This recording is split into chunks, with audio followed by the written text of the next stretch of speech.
கலைஞர் தொலைக்காட்சி நேயர்களுக்கு வணக்கம். நிஜ வாழ்க்கையில மரணத்தை தரக்கூடிய பயம் சினிமால மட்டும் பணத்தை கொடுக்குது.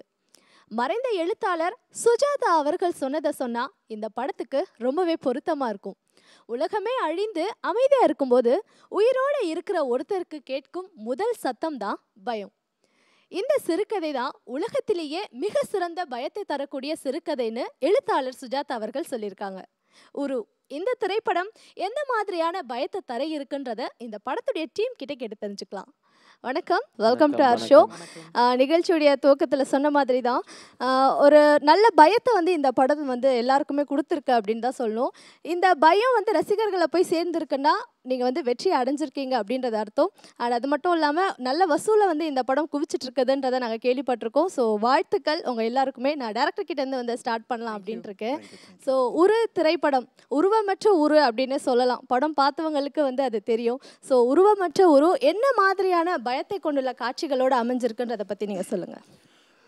இந்த படம் வந்து பார்த்திங்கன்னா இந்த ஹாரர் ட்ரெண்டில் வந்துட்டு கொஞ்சம் வித்தியாசமாக பண்ணலாம். அதாவது பேயின்ற ஒரு கான்செப்ட் இல்லாமல் கொஞ்சம் வித்தியாசமாக பயமுறுத்தலாம் அப்படின்றது தான். ஸோ இது வந்து ஒரு பேய் பயம் இருக்காது, ஆனால் ஜாஸ்தியான உயிர் பயம் இருக்கும். இந்த படத்தில் கலை வந்து ஒரு எழுத்தாளராக நடிச்சிருக்கீங்க. எழுத்தாளர்களுக்கு வந்து நிஜ வாழ்க்கையில் நிறைய பிரச்சனைகள் நிறைய சோதனைகள் இருக்கும்னு நான் கேள்விப்பட்டிருக்கேன். பொதுவாக அது உண்மையான கருத்தும் கூட. நீங்கள் எழுத்தாளராக இந்த படத்தில் இந்த கேரக்டரில் என்ன மாதிரியான பிரச்சனைகளை சந்திச்சிருக்கீங்க? ஆக்சுவலாக வந்து இப்போது டே டு டே லைஃப்பில் ட்ரெண்டு மாறிட்டே இருக்குது. இப்போது எவ்ரி 6 months நம்ம எப்படி புதுசாக ஒரு ஃபோன்ஸில் வர மாதிரி ரைட்டிங்கும் பார்த்தீங்கன்னா இப்போ இருக்க ஜென்ரேஷனுக்கு ஏற்ற மாதிரி மாறிட்டே இருக்குது. ஸோ இவன் வந்து ஒரு நல்ல சக்ஸஸ்ஃபுல் ரைட்டராக இருந்திருப்பான் ஒரு டைமில். அவனோட கதைகள் அவனோட புக்கு வந்து பயமாக விற்று ரொம்ப ஃபேமஸாக இருந்த அவார்ட் வாங்கின ஒரு ரைட்டராக இருப்பான். பட் ஆனால் காலப்போக்கில் பார்த்தீங்கன்னா அவனோட எழுத்து வந்து ரொம்ப ஓல்டாகிட்டே வரும்.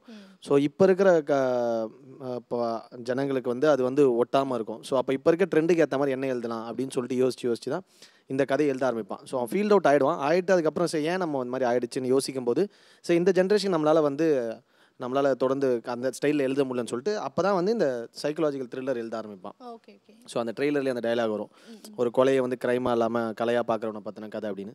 ஸோ அப்படி எழுத ஆரம்பிக்கும் போது அந்த கதை வந்து அவனுக்குள்ளே என்ன மாற்றத்தை கொண்டு வருது, என்ன நடக்குதுன்றது தான். ஓகே, அண்ட் தன்ஷிகா வந்து இது வரைக்கும் நடித்த படங்கள்லாம் பார்க்கும் பொழுது ஒரு முழு படத்தை தனியாகவே கேரி பண்ணுற அளவுக்கு வந்து நீங்கள் ரெடி ஆகிட்டீங்க அப்படின்ற மாதிரி எங்களுக்கு தெரியுது. அண்ட் ஒவ்வொரு கதையும் வந்து தேர்வு செஞ்சு நீங்கள் நடிச்சிட்டு இருக்க மாதிரி நான் நினைக்கிறேன். அது உண்மைதான் அப்படின்னு நினைக்கிறேன்.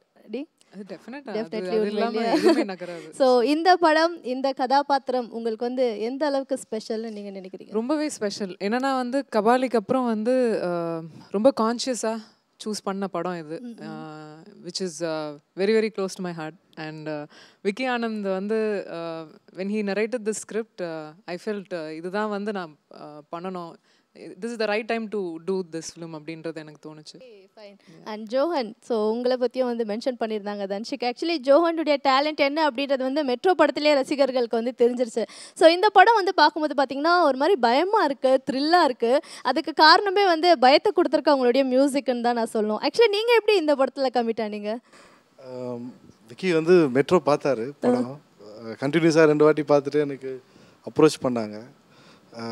நீங்கள் சொன்ன மாதிரி உருவமே இல்லாத ஒரு ஒளியாக தான் இந்த படத்தை நான் முதல்ல கேட்டது.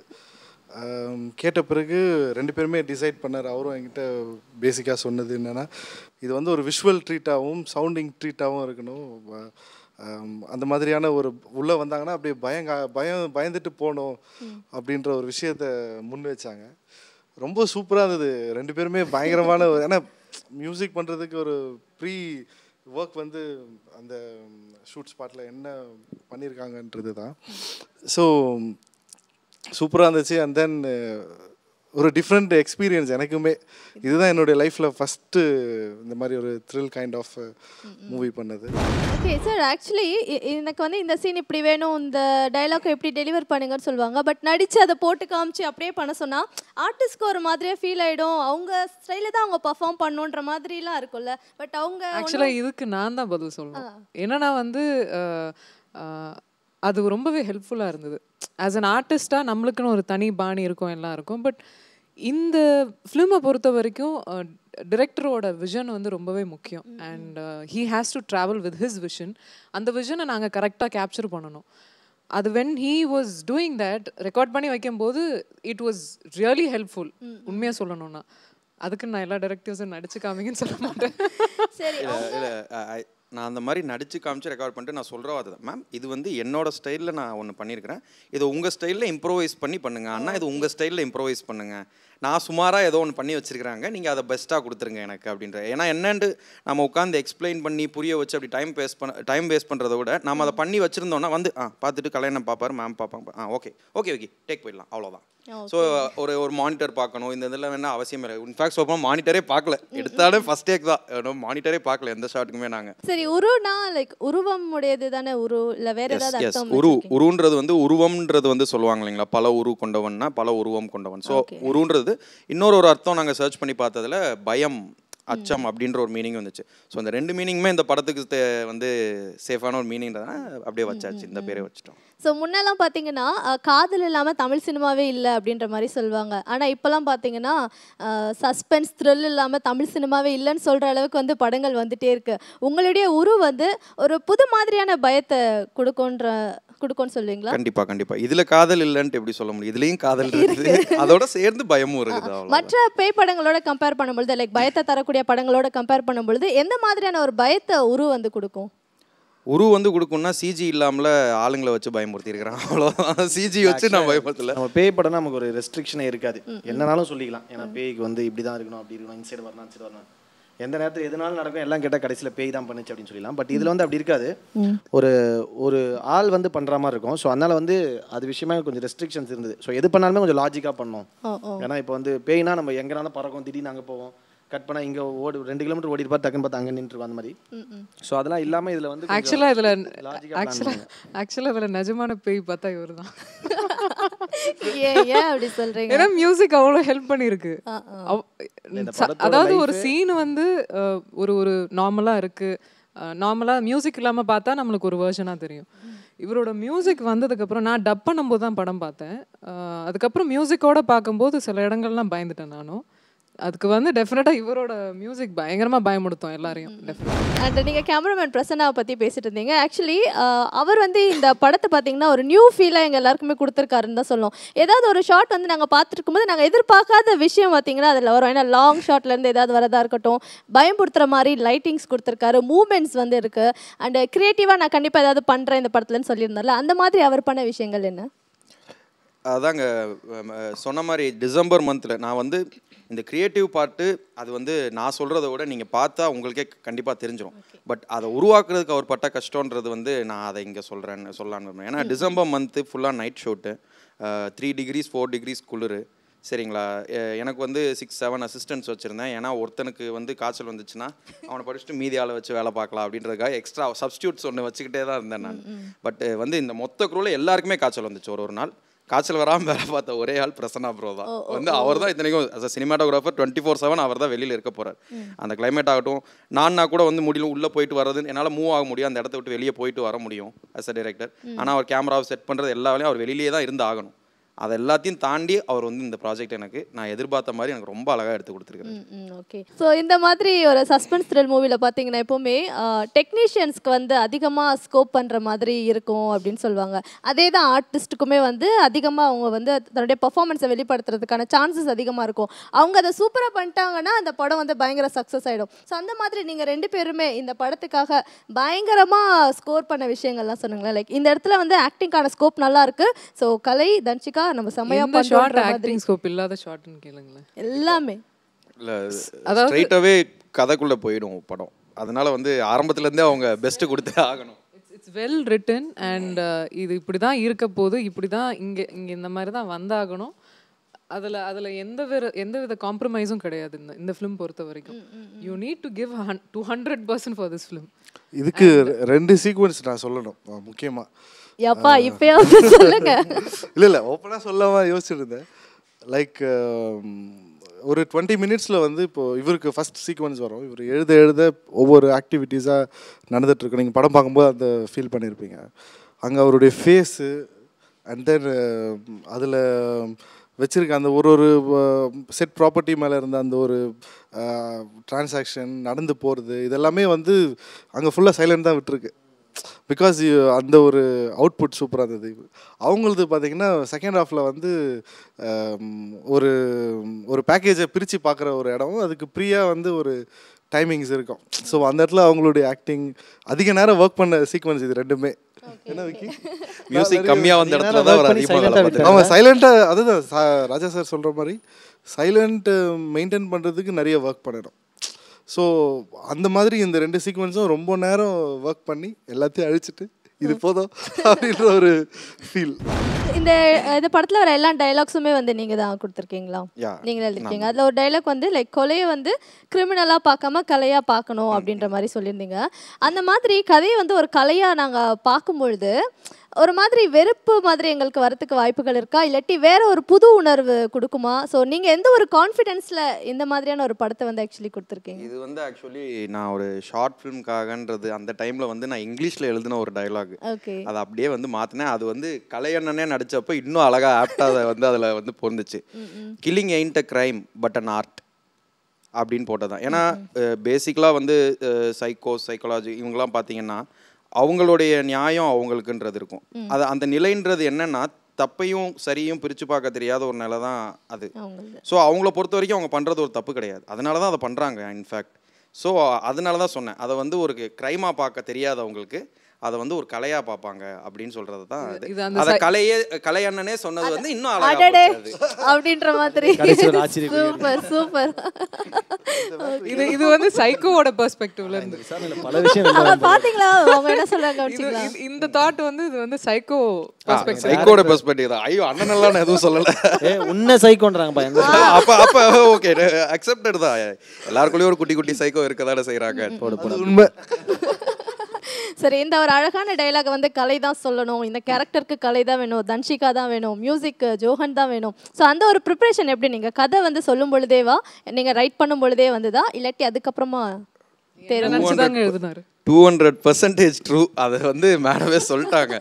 அது வந்து நான் ஸ்கிரிப்டாக எழுதுகிறப்பயே வந்துட்டு நான் யார் யாரை யோசிச்சேனோ, யார் யாரெல்லாம் என் படத்துக்கு இருந்தால் என் படம் நான் யோசித்த மாதிரி வரும்னு ஆசைப்பட்டேனோ அவங்க எல்லாருமே எனக்கு கிடைச்சாங்க. காட்ஸ் கிரேஸ் அது எனக்கு உண்மையிலே.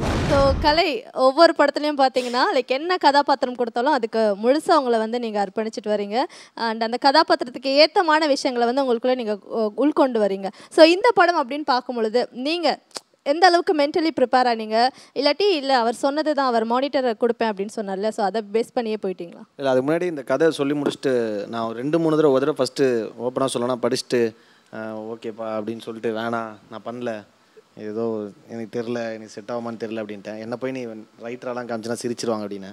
இல்லை நான் கரெக்டாக இவன் தான் பயங்கர ஸ்ட்ராங்காக இருந்தார் விக்கி. ஏன்னா நான் சொன்ன மாதிரி ஒரு இது வரைக்கும் என்கிட்ட ஒரு 3-4 ஸ்கிரிப்ட் சொல்லியிருக்காரு. ஒரு ஸ்கிரிப்ட்லாம் ஃபோன்லேயே கேட்டேன், கார் ஓட்டும்போது ஃபோன்லேயே. அதெல்லாம் ஒரு மெயின் ஸ்ட்ரீம் படத்துலேருந்து பார்த்தீங்கன்னா எல்லாமே ஒரு யோசிக்கிற தன்மை வந்து ரொம்ப வித்தியாசமாக இருந்தது. கண்டிப்பாக இதெல்லாம் பண்ணால் ஒரு செம படமாக இருக்கும் அப்படின்னு சொல்லிட்டு எனக்கு ஒரு ஃபீல் இருந்தது. ஸோ அதனால தான் கண்டிப்பாக இந்த சொன்னால் அப்புறம் திரும்ப யோசித்தோம். திரும்ப வந்து அண்ணா நீங்கள் ஒரு தடவை படிங்க எனக்காக அப்படின்னா. இது அண்ணா ஆக்சுவலி மாற்றி சொல்கிறாரு. நான் ஸ்கிரிப்டை கொடுத்து ஸ்கிரிப்டை படிக்காதீங்க, அது ரஃப் காப்பி, நான் வந்து கதை சொல்கிறத கேளுங்க. படிச்சுட்டாரு அவசரப்பட்டு. பவுண்டு என் வாழ்க்கையிலேயே ஒரு படத்தோட பவுண்டு சின்னதாக இருந்த ஒரே படம் உருதான். மொத்தமே 35 பேர் தான் படிச்சுன்னு இருக்க முடிஞ்சிச்சு. டேய் ஃபோன் பண்ண என்னடா முடிஞ்சிச்சு அதுக்குள்ள. இல்லை அது ரஃப் காப்பினா நீங்கள் வந்து நான் சொல்கிறேன் நீங்கள் கேளுங்க அப்படின்னா சொன்னார். பட் ஆனால் இதில் ஆக்டிங்காக பயங்கர ஸ்கோப் இருக்குதுன்னு தெரிஞ்சது. ஸோ அதே மாதிரி 2 கேரக்டருமே வந்து ஈக்குவல் ஸ்க்ரீன் ஸ்பேஸ் இருக்கும். ஆக்சுவலாக பார்த்தீங்கன்னா தன்ஷிகா கேரக்டருக்கு வந்து கொஞ்சம் அதிகமாகவே இருக்கும். ஸோ அதனால் வந்து பட் ஆனால் ஒரு நல்ல கதை, ஒரு நல்ல அட்டம்ப்ட்டு நம்ம வந்து கண்டிப்பாக ஒரு இருக்கணும் அதில் அப்படின்னு தோணுச்சு. ஸோ ரைட்டர் அப்படி இப்படின்னோடனே ரொம்ப அதுக்கு ரொம்ப ரிசர்ச்லாம் எதுவும் பண்ணலை. பட் ஆனால் ஏன்னா அது கொஞ்ச நேரம் தான் ரைட்டராக வருவான், அதுக்கப்புறம் வந்து அது என்ன நடக்குதுன்றது தான் படம். ஸோ அதுக்கப்புறம் அது விக்கியும் சில இன்புட்ஸ் கொடுத்தாப்புல, அப்புறம் நம்மளும் சில ரெஃபரன்ஸ்லாம் எடுத்து நார்மலாக அப்படியே பண்ணுவோம். ஆக்சுவலி பேய் வந்து லைக் வரும், அதுக்கப்புறம் பறக்கும், அந்த மாதிரிலாம் எதுவுமே இருக்காது அப்படின்னு சொன்னீங்க. நீங்கள் வந்து ஃபைட் பண்ணுற மாதிரி தெரியல ட்ரைலர் வந்து பார்க்கும்போது. ஸோ லைக் ஃபைட்னா நீங்கள் யாரையும் அடிக்கிற மாதிரி தெரியல, ஸ்ட்ரகிள் உங்களுக்கும் இன்னொருத்தருக்கும் ஸ்ட்ரகிள் இருக்குது. ஸோ அதையும் தாண்டி இந்த ஸ்டண்ட்டில் வந்து வேறு ஏதாவது விஷயங்கள் கொண்டு வந்திருக்கீங்களா? லைக் உங்களை வச்சு ஸ்டண்ட் ஏதாவது பயங்கரமாக இந்த படத்தில் ட்ரை பண்ணியிருக்கீங்களா? அப்படிலாம் இல்லை, ஸ்டண்ட்னா சீக்வன்ஸாக தான் இருக்கும் இது ஃபுல்லாக. தனியாக வந்து 2 பேர் சண்டை போட்டுக்கிறது ரொம்ப கம்மி தான் இந்த படத்தில்.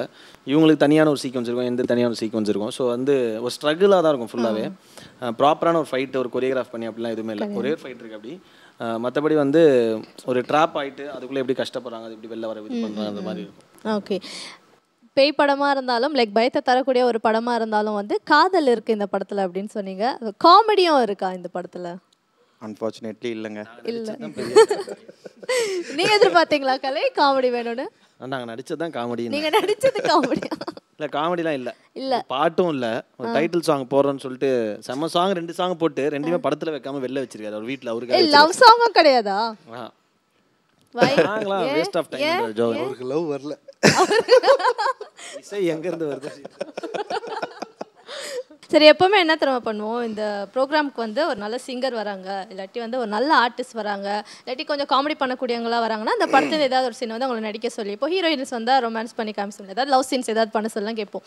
இங்கே வந்திருக்கவங்க என்ன சொன்னாங்கன்னா, நீங்கள் சொன்னதை அப்படியே செஞ்சோம் அப்படின்னு சொன்னதால நீங்கள் ஒரு பர்ஃபார்மன்ஸ் இந்த படத்துல இருந்து என்னங்க எங்க ஆர்டிஸ்ட் கிட்ட நடிச்சு காமிக்கிறீங்களா எப்படி நடிக்கணும்ட்டு? அதான் நீங்க ஒரு சீக்வென்ஸ் சொல்லுங்க, அவர் நடிப்பாரு. ஏங்க உங்க ஊரு படத்தை பத்தி படம் பார்த்தா தானே தெரியும், நீங்க சொல்லுங்க. டயலாகே இல்லாத படங்க இது. அதிகமா ஒரு நாள் 2 நாள்ல டப்பிங் முடிஞ்ச படம் இது. இதுல நான் நடிக்க சொன்னேன். அவர் ஆக்சுவலி இன்னொன்னு மறைச்சிட்டாரு. அவர் வந்து பாடியிருக்காரு படத்துல. ஏய் ஒண்ணு அதை பாட சொல்லிடுங்க, சிம்பிள் முடிஞ்சு. சம 2 in 1 யா? அது மதன் கார்கி சார் எழுதின லிரிக்ஸ். ஐ மீன் நான் கேட்டது வந்து எனக்கு கரெக்டாக கொடுத்தாரு. இதுக்கு ஒரு ஸ்டான்ஸா ஒன்று எழுதியிருந்தார். இந்த படத்தை வந்து கரெக்டாக அதை குழப்பத்தின் குளத்திலே நான் சின்ன மீனென தலைமேலே நாரைகள் கொத்தி தின்ன துடித்திட நீரும் பற்றி குறைந்திடுதே முடிந்திட வா காலம் அதை கடந்திட வா வா வா. அப்படிதாங்க அவரை பாட வச்சு அதை வந்து பாட்டா மாத்திருக்காரு. மேல வந்து எனக்கு லிரிக்ஸ் நீங்க சொல்றீங்க அப்படின்னு நான் நினைச்சேன். அப்ப பாடுங்க. இப்போ சாங்கே அப்படிதான் வரும். சாங்கே தான், அதெல்லாம் மியூசிக். சிங்கர்ஸ் வந்து நிறைய பேர் இருக்கும் பொழுது ஏன் டைரக்டரோட சாய்ஸ் தோடி போகுது? இல்ல அவர் சிரிச்சே மாட்ட வைக்காதீங்க. அவர் ஏன் பாடணும்னு நினைக்க வச்சிருக்கீங்க? இல்ல நான் ஐம் ஜஸ்ட் ஆஸ்கிங். கொடுமையே நான் சீரியஸாவே கேட்குறேன். இதுல வந்து ஃபீமேல் லீட் தான் அந்த பாட்டில் மெயின், சரிங்களா? செகண்ட் வாய்ஸ் உள்ள போய் சவுண்ட் மட்டும் கொடு, நான் செக் பண்ணிக்கிறேன்னு சொல்லிட்டு உள்ள அனுப்பி லாக் பண்ணி விட்டு பாடுங்க அப்படின்றாரு. மற்ற டெக்னீஷியன்ஸ் பற்றி சொல்லுங்க, அவங்களும் இந்த படத்துக்காக ஹார்ட் ஒர்க் பண்ணியிருப்பாங்க. அது இதுக்கு அடுத்து வந்து நான் மெயினாக தேங்க் பண்ண வேண்டியது என்னோட அசிஸ்டன்ட் டைரக்டர்ஸ். ஏன்னா அந்த ஒரு கிளைமேட்டிக் கண்டிஷனை ஹேண்டில் பண்ணி நான் அவங்ககிட்ட சொன்னதே ஒன்று தான், ஒரு படம் தான் ஒர்க் பண்ணீங்க ஆனால் 3 படத்துக்கான கஷ்டத்தை பட்டுட்டீங்கடா ஒரே ஒரு படத்தில் அப்படின்னு சொல்லிட்டு என்னோட அசோசியேட்ஸ் என்னோட அசிஸ்டன்ட்ஸ் எல்லாருக்குமே நான் ரொம்ப ரொம்ப கடமைப்பட்டிருக்கிறேன். அவங்களெலாம் இன்னும் நல்லா வரணும்னு நானே உண்மையாக மனசார வந்து வேண்டிக்கிறேன். அவங்களும் இன்னும் சூப்பராக படம் பண்ணணும் அப்படின்ட்டு. அதுக்கு அடுத்து வந்து பார்த்திங்கன்னா நம்ம எடிட்டர் ஐயா, அவர் சாருன்னு கூப்பிட்டு எனக்கு பழக்கமே கிடையாது. எடிட்டர் ஐயா தான் உரிமையின் படத்தோட எடிட்டர் பண்ணார், சான் லோகேஷ் பண்ணியிருக்கிறாரு. அவர் வந்து ரஃப் கட்டு காமிச்சார். ரஃப் கட்டே ஃபைனல் கட் மாதிரி தான் இருந்துச்சு. அதுக்கப்புறம் அதில் வந்து சுருக்க தான் செஞ்சோம் படத்தை. எதுவுமே வந்து மாற்ற வேணும்ன்ட்டு எனக்கு மனசே வரல. அப்படியே வந்து வச்சிருக்கிறது அப்படியே சுருக்குங்க, அவ்வளோதான். அந்த நம்ம சென்சார் ரிலீஸ் பண்ணுறதுக்கு ஏற்ற மாதிரி சுருக்கி மட்டும் கொடுங்க, மற்றபடி எனக்கு எந்த கரெக்ஷன்ஸும் இல்லைன்னு சொல்லி தான் வாங்கிச்சு.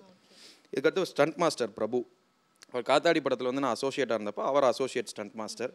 அப்படியே பேசி ஃப்ரெண்ட்ஸ் ஆகி அவர் எனக்கு அவருக்கு ஒரு சிங்க் நல்லாயிருக்கும், அது ஒன்று. இதுக்கடுத்து லைட்மேன் அண்ணாங்க எல்லாருக்குமே அதான் ஃபஸ்ட்டு சொல்லணும்.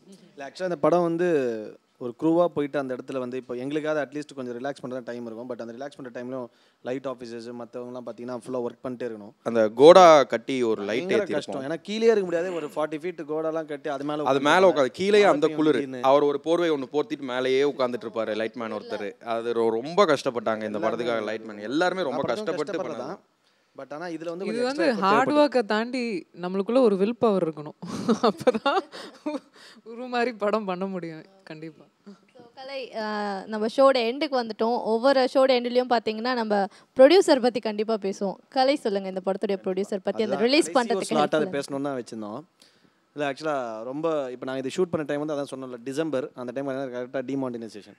இல்லை ஆக்சுவலாக இப்போ ஷூட் ஆரம்பிக்கும் போது ப்ரொடியூசர்ஸ் வந்து போயிடுவாங்க செட்டப் பண்ணிட்டு. பட் இவர் அப்படி இல்லாமல் படம் ஆரம்பித்த அன்னிலேருந்து லொக்கேஷனில் கூட இருக்கிறதும் சரி, அதுக்கப்புறம் வந்து போஸ்ட் ப்ரொடக்ஷனும் சரி, ஃபுல்லாக வந்து இப்போ ரிலீஸ் ஆகி ஓடிட்டு இருக்க வரைக்கும் இன்னி வரைக்கும் இப்போ தேட்டர் விசிட்லாம் போகிறது எல்லாமே பார்த்தீங்கன்னா அவர் இன்னொரு டேரக்டர் மாதிரி, இன்னொரு டேரக்டர் மாதிரி ஃபுல்லாக எல்லா வேலையும் போட்டு வந்து இவரை வேலை வாங்குறது எங்ககிட்ட பேசுறது, ப்ரொமோஷன் எப்படி பண்ணலான்னு செமையாக பண்ணார். ஸோ ரொம்ப துடிப்பாக இருக்க ஒரு ஆள். ஸோ கண்டிப்பாக அவர் வந்து தொடர்ந்து படங்கள் பண்ணணும். ஏன்னா இந்த மாதிரி ப்ரொடியூசர்ஸ் வரும்போது நிறைய புது டேலண்ட்ஸ் வருவாங்க, புது டெக்னீஷியன்ஸ், புது ஆர்டிஸ்ட்லாம் வருவாங்க. எனக்கு இதுக்கு முன்னாடி வந்து உரிமின் ப்ரொடியூசர் பார்த்து அந்த மாதிரி ஒரு எண்ணம் வந்தது கண்டிப்பாக. ஸோ அதே மாதிரி அடுத்து பார்த்திங்கன்னா விஜய் சார் வந்து ஸோ அந்த விஷயத்தில் பயங்கரம். ஸோ எங்கள் கம்ஃபர்டபுள் வைஸாகவும் சரி, ஒரு நாங்கள் க்ரூவோட கம்ஃபர்டபுள் வைஸ் பார்த்திங்கன்னா 3 நாள் ஷூட் போது பயங்கர குளிர், எல்லாரும் முடியல. பார்த்தா அவர் திருப்பூர் ஒரு ஊர், எல்லாரும் இன்னர்வேர் போட்டு சுற்றுறாங்க. நான் கேட்டேன் சார் என்னொன்னே, உங்களுக்கு எடுத்துகிட்டு வந்தேன் சார், வேறு ஒன்றும் எடுத்துகிட்டு போயிட்டானின்றாங்க. நாங்களும் தாங்க நடிக்கிறேன், எங்களுக்கு ஒன்று எடுத்து கொடுங்க அப்படின்னு சொல்லிட்டு க்ரூக்கே ஃபுல்லாக அசிஸ்டன்ட் டேரக்டர்ஸ் எல்லாருக்கும் பார்த்தீங்கன்னா அது பண்ணார். உண்மையிலே தெர்மல் வேர் எல்லாருக்குமே வாங்கி கொடுத்தாரு. திருப்பூர்ல சொல்லி பெரிய செட் ஒன்று வந்து இறக்குனார். பசங்க எல்லாரும் கஷ்டப்படுறாங்க, ஃபேமிலி மாதிரி வச்சு பார்த்துட்டாரு எல்லாரும். அசிஸ்டன்ட் டேரக்டர்ஸ் அப்புறம் மேனேஜர் கார்த்தி, அதே மாதிரி எங்கள் மேனேஜர் டீமும் இந்த படத்துக்கு ரொம்ப கஷ்டப்பட்டாங்க. அவங்களுக்கும் தேங்க் பண்ணோம், கார்த்திக், அதுக்கப்புறம் சங்கரன் எல்லாம். ஸோ இது வந்து ரொம்ப நல்ல விஷயம். இந்த மாதிரி ஒரு ப்ரொடியூசர்ஸ் வந்து நம்மளை புரிஞ்சுட்டு, ஏன்னா இந்த படம் வந்து எப்போவுமே இது ஒரு பட்ஜெட்டில் பிளான் பண்ணோம், பட் அதுமாரி கண்டிப்பாக எக்ஸிட் ஆயிடுச்சு. ஏன்னா நாங்கள் ஷூட் பண்ண டைம், லொக்கேஷன் எல்லாமே ப்ராக்டிக்கல் டிஃபிகல்ட்டிஸ் நிறைய, பட் அதுமாரி ஒரு இடத்தோட மூஞ்சி சுளிக்காமல் இப்போ வரைக்கும் எல்லாமே ரொம்ப ப்ராப்பராக பண்ணார். So thanks to him for that. இந்த ப்ரொமோஷன்ஸே நீங்கள் பார்த்துருந்தீங்கன்னா சார் பண்ண ப்ரொமோ எல்லாம் வித்தியாசமாகும். டெய்லி ஒரு போஸ்டர் டிசைன் பண்ணுறதுக்கே ரொம்ப கஷ்டம். டெய்லி ஒரு போஸ்டர் நம்ம விடுவோம், வித்தியாசமாக பண்ணுவோம். என்னென்னலாம் வித்தியாசமாக பண்ண முடியும். நான் எப்படி அண்ணா சொன்ன மெயின் ஸ்ட்ரீம் கதை இல்லை, நாங்களே அது மாதிரி ஒரு மெயின் ஸ்ட்ரீம் ப்ரொமோஷன் கிடையாது. வேற எந்த மாதிரி ப்ரொமோஷன் வித்தியாசமாக பண்ணலாம் அப்படின்னு தான் யோசிப்பார் எதுனாலுமே. வந்து ஸ்பீடுக்கு எங்களால் ஓட உண்மை அவர் ஸ்பீடுக்கு எங்களால் ஓட முடியல. He's a business person and he thinks cinema it's a business and இதை வந்து நம்ம வித்தியாசமாக எக்ஸிக்யூட் பண்ணால் it will reach people அப்படின்றத பேசிக் கான்செப்டை he understands so well. And நீங்கள் பார்த்துருப்பீங்க ப்ரொமோஷன்ஸ் எல்லாமே he approached in a different way and டெஃபினட்டாக இவர் சொன்ன மாதிரி எங்களுக்கு கிடைச்ச ஒரு நல்ல ப்ரொடியூசர். படம் மட்டும் பண்ணு, அது மட்டும் தான் பண்ணியிருக்கிறேன். படத்தை மட்டும் முடிச்சு அவுட் மட்டும் தாங்க நான் எடுத்து கொடுத்துருக்கேன்.